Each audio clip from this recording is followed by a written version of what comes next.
Professor Girafales, é uma beleza. E olha que eu não aparei bem o bigode. Ei, quem é o cretino que tá me jogando porcaria? Eu estou falando com a vassoura e não com a bruxa. Sem dúvida alguma, Chaves é uma das produções mais queridas do cenário latino-americano. Este es el programa número 1 de la televisión humorística, El Chavo. Mas nem sempre foi assim. Quando Chaves chegou aqui no Brasil, era tiro, porrada, bomba, reclamação, crítica, preconceito. Chavinho passou poucas e boas por aqui, viu? Não chore mais. Será que não é hominho? Sim, sou um hominho. Então por que tá chorando? Sou um hominho chorão. Bora conhecer mais de perto as calúnias soltadas pela imprensa brasileira? Então já pode pegar o seu jornal de ontem e vem com a gente. Antes de começar, deixa eu te contar que vai rolar uma apresentação de uma orquestra tocando as músicas clássicas de Chaves. Sim, isso vai ser maravilhoso. Vai rolar no sábado, dia 24 de janeiro, no Teatro B32, na Faria Lima, em São Paulo. O link para você adquirir o seu ingresso tá na descrição. E o segundo ponto é que a nossa intenção com esse vídeo é fazer uma análise histórica mesmo, com as opiniões da imprensa, a galera da crítica, o que eles falaram há mais de 30 anos. Então, assim, discordar, sim, você vai ver que a gente vai discordar bastante, mas ofender, jamais. Golpear os outros é altruísta. Quem vai golpear turista? Vamos lembrar que a gente está num canal de categoria. Nossa intenção aqui desde o começo sempre foi fazer as coisas com muito respeito. A gente nunca precisou ofender os outros para crescer. Não vai ser agora que a gente vai fazer, né? Então, assim, vamos manter o respeito, não fica criticando a galera, não vai procurar onde essa galera está para ir lá xingar. Não, pelo amor de Deus. Até porque faz tanto tempo que a galera já pode ter até mudado de opinião. Tem gente em atividade até hoje. E mesmo se não mudou também, tanto faz, não tem problema nenhum. Dado o recado, o que acha de voltarmos para 1989? E depois dizem que eu sou a bruxa. Em fevereiro daquele ano, foi publicada no antigo Jornal do Brasil uma resenha um tanto polêmica. Mamilos polêmicos. E pelo título já dá para imaginar o que nos espera. A droga que faz a cabeça. Sabe-se lá por que as crianças gostam tanto de Chaves e Chapolin? Começamos maravilhosamente bem, né? Onde poderíamos ter encontrado um título melhor? No banheiro. Quem escreveu essa matéria foi Ingo Ostrovsky, amigo do Dmitry Pansov. Não, tô brincando. Ele é jornalista conhecido pela biografia Fala Galvão, escrita juntamente com Galvão Bueno e publicada em 2014. Ele também é narrador de audiobooks e podcasts. E lá no finalzinho da década de 80, ele era colaborador do Jornal do Brasil e escrevia a coluna Conversa ao Pé do Vídeo. E foi lá que ele escreveu isso aqui. Por que as crianças gostam tanto do Chaves e do seu companheiro Chapolin? A série é mexicana, escrita, dirigida e estrelada por Chaves e outros membros da família, como revelou outro dia o Gugu Liberato. A dublagem é péssima, a tradução bastante ruim, os cenários são ridículos, daquele tipo que balança quando uma porta se abre, parece um programa da década de 50, fica uma belezinha em preto e branco e as crianças adoram. Bom, vamos lá, muita informação, né? Mas primeira coisa, quando a gente fala de toda a família do Chaves, né? Parece que é só a família fazendo tudo. E não, só tinha o Horácio ali, né? O irmão do Chespirito. Claro que ao longo dos anos o Chespirito começou a se relacionar com a Florinda e os filhos do Chespirito começaram a ter envolvimento nos negócios, exato. Mas até então, na época, é como se você colocasse Carlos Villagrán, Henrique Segoviano, Ramon Valdez, enfim, todo mundo como se fosse parte da mesma família. Mas até aí, isso é o de menos. É limitação também de informação da época, tá tudo bem. Agora, ele fala sobre dublagem e, bom, sendo uma série mexicana, falada em espanhol, é lógico que teriam que dublar para o negócio passar em português e todo mundo poder entender. Isso é muito óbvio. Agora, tratar a dublagem com adjetivos tipo péssimo ou ruim me parece bem injusto, para dizer o mínimo. Eu não tô sozinho nessa. O próprio Márcio Seixas, uma lenda da dublagem, o cara foi a voz do Batman, do James Bond, do Senhor Incrível, ele falou que o trabalho feito em Chaves serve de referência para os profissionais da área. Chaves é um dos mais perfeitos exemplos de dublagem já feita no Brasil. Todas aquelas vozes são uma perfeição, do primeiro ao último personagem. Todos são perfeitos. Agora, sobre o lance dos cenários serem ruins. Bom, a gente tá falando de uma vila simples, de um cortiço. Nem faz sentido ser um negócio ultra realista e todo bonitão. Esse cenário precário e imperfeito passa, inclusive, muito mais veracidade.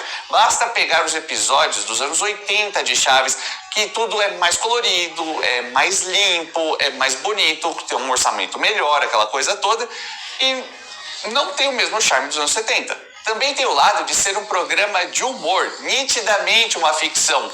Não tem como você esperar um lance tipo um cenário de novela, que tem que passar uma realidade da trama e tal, com um programa de humor que é muito mais despretensioso. E convenhamos, cenários eram tão ruins assim? Não. Programas de humor de sucesso no Brasil da época, como o Vejo Gordo e os Trapalhões, por exemplo, não eram tão diferentes assim nesse quesito. Fora isso, a base do texto dele é toda tentando entender, ou reclamando, né, na verdade, por que as crianças gostam tanto assim de Chaves e Chapolin.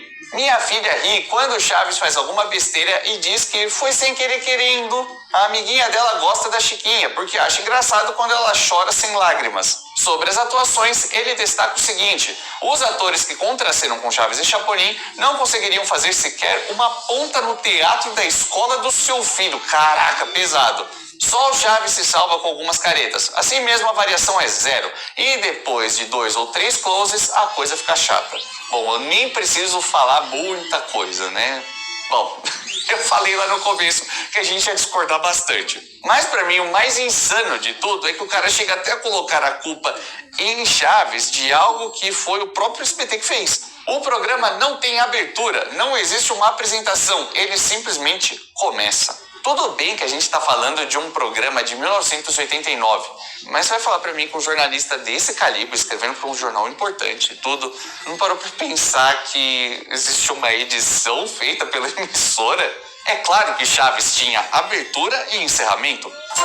Lá nos estúdios da TVS. Por fim, o Ingo faz a clássica comparação de Chaves com os Trapalhões, sucesso da Globo na época, e claro, puxa a sardinha pro produto brasileiro. Não sei como ficaria Mussum traduzido para o espanhol, talvez melhor do que o Chaves no português. Esse texto foi publicado no dia 5 de fevereiro de 89, então na época não tinha internet, não tinha celular, não tinha nem o tijolão da Nokia, não dava pra fazer nada de xingar muito no Twitter e mandar Ingo Ostrovsky, fique sabendo que você é um tranqueira. E além de ser um tranqueira, você é um topeira, um cabeça de bagre, tá bom? A única alternativa era pegar papel e caneta, escrever uma cartinha, mandar pro jornal e torcer para alguém ler e quem sabe até publicar aquela carta. E foi exatamente isso que aconteceu com 2 leitores que já discordavam do Ingo.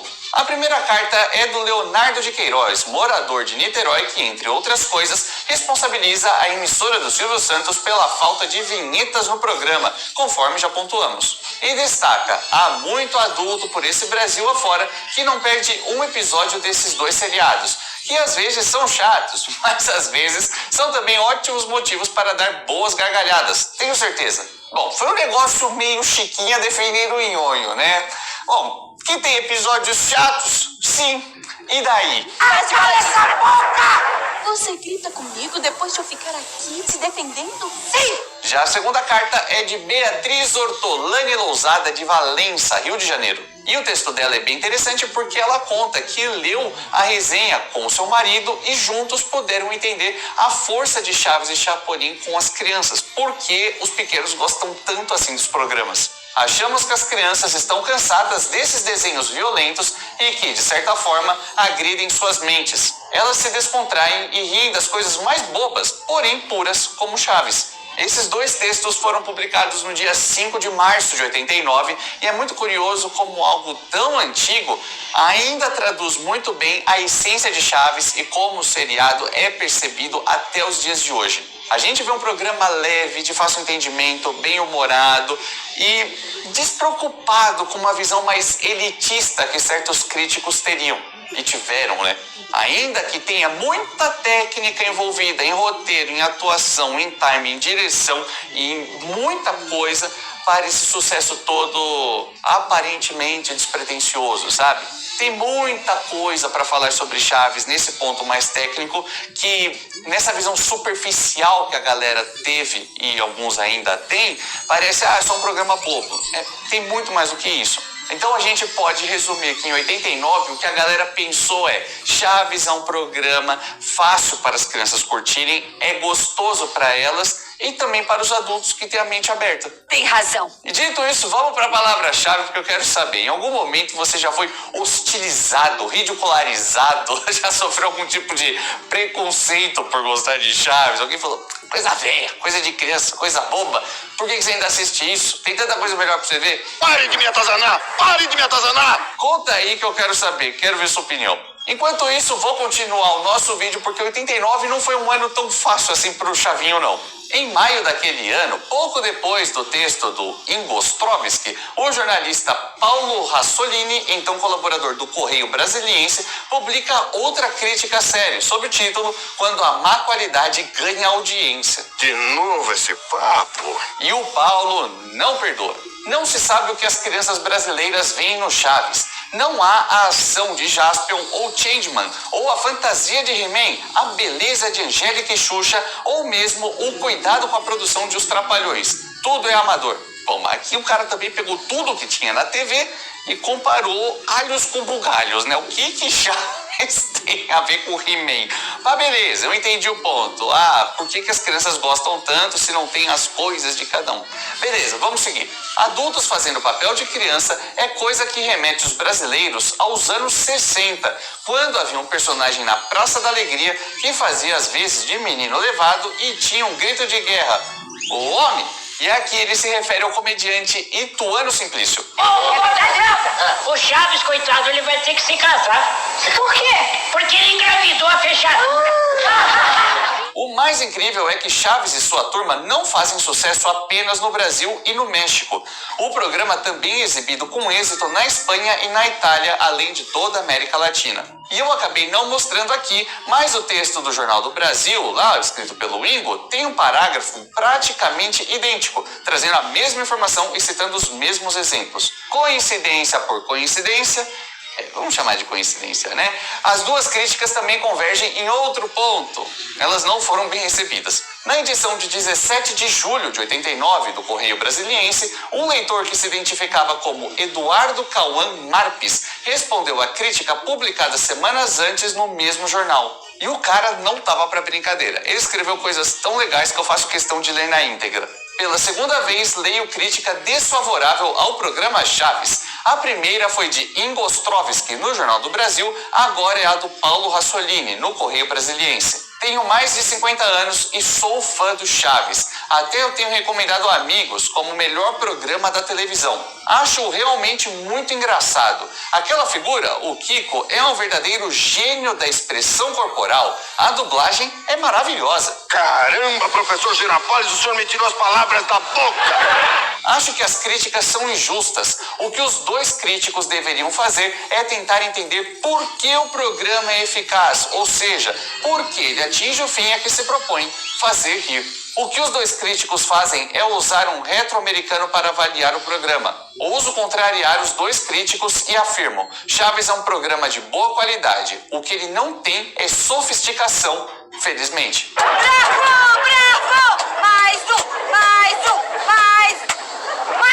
Sério, que comentário pertinente, né? Ali, na veia, fino. Então eu já vou até aproveitar para falar o seguinte: se o senhor Eduardo estiver assistindo esse vídeo, se você conhece o senhor Eduardo, se você é parente do senhor Eduardo, por favor, manda um salve aí, comenta, entre em contato comigo que eu vou ficar muito feliz. E agora eu quero abrir espaço para falar de uma outra série do Chespirito, que é chamada Chespirito.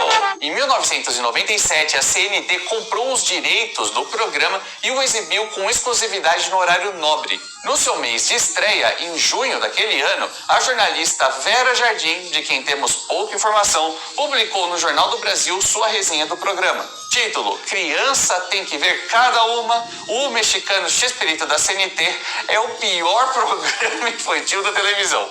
Já começou errando feio, errando rude, né? Cara, Chaves e Chapolin nunca foram programas infantis propriamente ditos, mas aqui no Brasil as coisas foram colocadas dessa forma. Eu super entendo, eu compro a ideia de quem pensa que é programa para criança. Eu sei que não, você sabe que não, mas eu entendo, tem fundamento. Mas na boa, Chespirito, era só assistir qualquer episódio que ficava nítido que não era um programa infantil. Chimotrufia, você quer ganhar um dinheirinho extra? Bem, depende do que eu tenha que fazer, porque eu quero lembrar de que sou pobre, mas sou honrada. Noite dessas, juro que pensei como meus pais e avós. Criança não tem querer. Passeando pelos canais, fiz um pit stop na CNT. Tomei um susto. Então é isso a tal série Chespirito? O programa mexicano que acaba de estrear é uma espécie de cópia mal feita, não que os originais sejam bem feitos, de Chaves e Chapolin. Bom, deve ser porque são séries do mesmo autor, né? A mesma mente por trás de tudo isso. Mas enfim, vamos seguir. Voltando a Chespirito, o figurino das criaturas é de fazer brechó de quinta torcer o nariz. Não concordo, mas que isso foi engraçado foi. Os nomes dos personagens, então, não poderiam ser mais esdrúxulos. Tem o Jópiras... Jópiras é ótimo. Chimotrufia e por aí vai. Que esculhambação. Esculhambação, até difícil falar. Mano, Jópiras ficou muito bom. Uma mistura de Chompiras com o Jonatas do X-Pilotadas. É claro que ela tá falando do Chompiras e da Chimotrufia, não com X, com CH, né? Você sabe. Contas separadas? Não, só uma conta. Não, Chompiras, você não precisa pagar tudo o que eu pedi. Mas você sim tem que pagar o meu café. E se até aqui você não ficou mexido com esse texto, com essa opinião, acho que as coisas vão mudar agora. A composição da tal Chimotrufia, que é casada com o imenso botijão, pô, imenso, pra quem falar assim, e da sua mãe beira o grotesco. As duas são desdentadas, têm sardas no rosto pintadas a lápis e usam perucas retalhadas. Ainda por cima, a série não tem nada de educativa. Os personagens, dublados por brasileiros, soltam palavras erradas à torto e à direito, como fia no lugar de filha. Enfim, tratam a criança como uma completa idiota. Quando ela fala da mãe da Chimotrufia, ela se refere à dona Agrimaldolina. Menina, mas que burra que você é, parece o seu pai. E aqui o texto entra num preconceito muito raso, né? Não tem nada de educativo. Cara, quantas lições passaram em Chaves, mesmo dessa fase da CNT, do programa Chespirito, até mesmo nos episódios dos ladrões, né, do Chompiras, que eles já nem eram mais ladrões nessa época, tem todo um porquê eles deixarem o crime. Tudo bem que esse episódio nem passou na CNT na época, mas ainda assim tem um monte de liçõezinhas, tem um monte de coisinhas ali no meio dos episódios. Isso faz parte do trabalho do Chespirito. Sempre fez. Mas o problema é que não tem nada de educativo porque as pessoas falam palavras erradas. Sério mesmo? Você vai falar pra mim que todo mundo anda na rua falando aquele português super formal, né? Não, nunca. Ela reclama de falar fia no lugar de filha, mas logo depois ela vai lá e fala de programas que ela considera de qualidade, como Caça-Talentos e o Sítio do Pica-Pau Amarelo. Mas nos episódios do próprio Sítio, que foi uma febre, foi um sucesso ali nos anos 70 e 80, tem vários personagens que falam dessa forma. Que é a forma como as pessoas se comunicam na vida é completamente normal, é muito mais próximo da vida real mesmo. A vida real é assim. Tem duas moças lá na farmácia procurando pela senhora. Elas dizem que são sobrinhas suas. Aquela antepática que nem o amiguinho dela, o Elias? É nóis. Vamos até que enfim. E assim, as pessoas podem não gostar de Chaves, pode falar que é bom, pode falar isso, pode falar aquilo, tá tudo bem, cada um tem sua opinião, tá ótimo. Agora, o que não dá pra negar é que até hoje, mais de 40 anos depois, ainda faz sucesso. Olha só toda a briga que rolaram nos streamings, quanto tempo ficou fora do ar e todo mundo queria que voltasse para colocar de novo nas suas plataformas, o SBT para colocar de novo no ar. Em outros países também da América Latina continua passando pra caramba. Mas a vida é feita disso, né? Tem gente que gosta, tem gente que não gosta e tá tudo bem. E se você acha que esses foram os únicos críticos que desceram além em Chaves, que nada, aqui a gente já falou sobre umas outras críticas que tiveram, sobre um queridaço que fala de Chaves o tempo todo, tem um cara aí que não gosta nem um pouco do seriado, enfim, vai lá ver e a gente se vê no próximo vídeo nessa mesma hora e nesse mesmo canal.